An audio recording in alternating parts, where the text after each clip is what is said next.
Hello, Namaste, Sat Sri Akal, Adab, and welcome again to Exploring Horizons. I am back with part 2 of Myths vs Facts about Dentistry.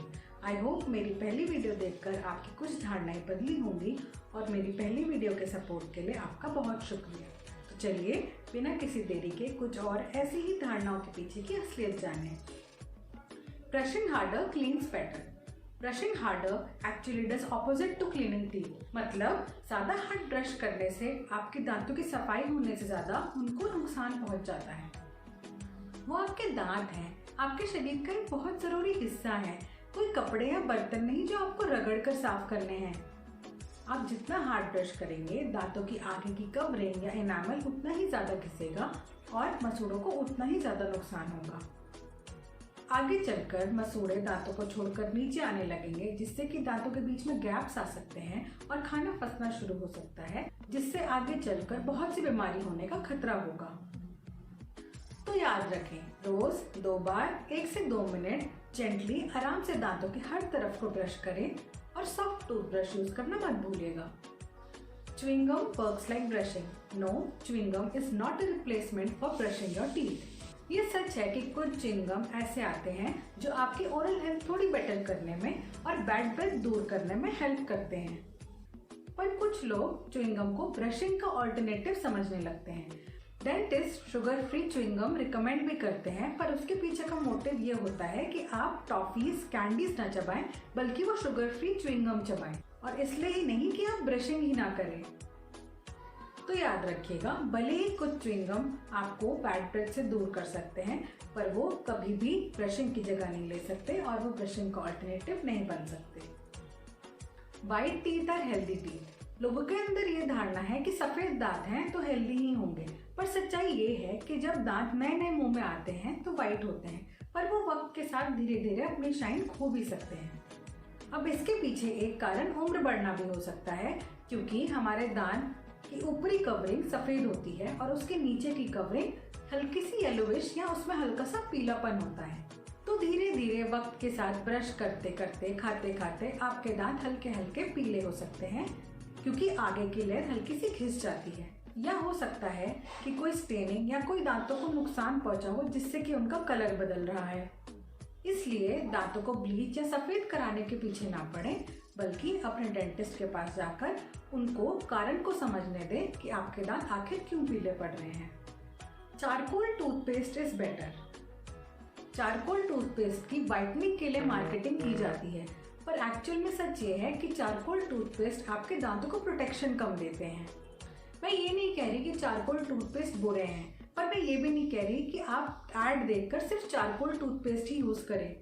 ऐसा इसलिए क्योंकि charcoal toothpaste या कोई भी whitening toothpaste में कुछ substances ऐसे डाले जाते हैं जो आपके दांतों को ज्यादा घिस सकते हैं, जिनसे आगे चलकर सेंसिटिविटी का खतरा बढ़ जाता है। इसीलिए चारकोल टूथपेस्ट अगर आपको यूज करने भी हैं तो आप अपने डेंटिस्ट की सलाह से करें। Braces are only for young. Braces कई ट्रीटमेंट ऑप्शंस में से एक ऐसा ऑप्शन है जिससे लोगों को अपने पसंद की स्माइल मिल सकती है। आजकल ज्यादा से ज्यादा बड़े या अडल्ट भी ब्रेसेस अपनाकर उसके फायदे उठा रहे हैं, और अब तो इनविजिबल और दांतों के पीछे लगने वाले ब्रेसेस भी अवेलेबल हैं, जो बिना ब्रेसेस के दिखे आपको सीधे अलाइन दांत दे सकते हैं।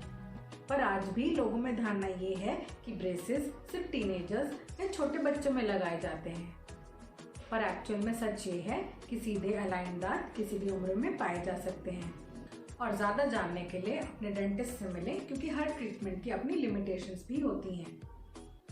Pregnant women should avoid the dentist. लोगों में एक ये भी बहुत बड़ी गलत धारणा है कि जो औरतें प्रेग्नेंट होने वाली हैं या जो मदर्स प्रेग्नेंट हैं, उन्हें डेंटिस्ट को अवॉइड करना चाहिए या उनको डेंटल ट्रीटमेंट नहीं कराना चाहिए। और सच ये है कि प्रेग्नेंट होने के दौरान प्रेगनेंसी हार्मोन्स के बढ़ने के वजह से मसूड़ों की बीमारी, सूजन या ब्लीडिंग होना बहुत आम बात है, जिनसे माओं को खाने पीने में दिक्कत भी आ सकती है। इतना ही नहीं, रिसर्चेस में ये देखा गया है कि मुंह की बीमारी से आने वाले बच्चे का वजन कम या प्री टर्म बर्थ यानी कि समय से पहले होने का खतरा बढ़ जाता है।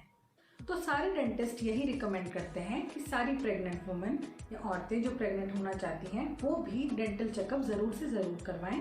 वो ट्रीटमेंट कब और कैसे लेना है ये आपके डेंटिस्ट आपको अच्छे से बताएंगे। चलिए इस वीडियो की आखिरी गलत धारणा की ओर चलें। Toothaches are no cause for worry if they stop. लोगों के अंदर ये धारणा है कि अगर दांत में दर्द खत्म हो गया है तो प्रॉब्लम भी खत्म हो गई है, पर ऐसा नहीं है। अगर आपको आपके दांत में कभी दर्द होता है और वो खुद से ठीक भी हो जाता है तो भी आपको जल्द से जल्द अपने डेंटिस्ट को दिखाना चाहिए। ऐसा इसलिए क्योंकि हमारे दांतों की बनावट और उनकी ब्लड और नसों की सप्लाई का जाल या नेटवर्क बहुत ही कॉम्प्लेक्स होता है। कैविटीज, मसूड़ों की बीमारी और ऐसे बहुत सारे कारण हैं जिनसे आपको दांतों में दर्द हो सकता है। अगर कैविटी बन गई है और आपको दर्द होकर ठीक हो भी गया है तो भी आपके दांत के नस को नुकसान पहुंचना शुरू हो गया है। और अगर दर्द बिल्कुल खत्म हो गया है तो प्रॉब्लम भी खत्म हो गई है, ऐसा सोचने की गलती ना करें, क्योंकि हो सकता है कि कैविटी के बैक्टीरिया ने उस दांत की नस को ही डैमेज कर दिया हो। तो डेंटिस्ट को दिखाने से बचे नहीं, क्योंकि थोड़े पैसे बचाकर अगर आप लेट करेंगे तो बीमारी बढ़कर बचे हुए पैसे से भी ज़्यादा पैसे खर्च करा देगी। जरा सोचिए, आप एक नया स्मार्टफोन लेते हैं जिसमें आजकल गोरिल्ला ग्लास लगा हुआ आता है, फिर भी आप उस पर टेम्पर्ड ग्लास चढ़ाते हैं, उस पर कवर लगाते हैं। एक बेजान सी चीज़ के लिए आप इतना ध्यान रखते हैं और अपने दांतों को आप यूं ही इग्नोर कर देते हैं, जबकि दांत आपके शरीर का एक बहुत ज़रूरी हिस्सा है। इसीलिए हर 6 महीने में डेंटिस्ट से चेकअप ज़रूर कराएं। This was all for this video. There is a lot to come over. अपने रिव्यूज, सजेशंस आप मुझे ईमेल, इंस्टाग्राम या यूट्यूब के कमेंट सेक्शन में लिख सकते हैं। Till then, keep smiling and don't forget to share. Thank you.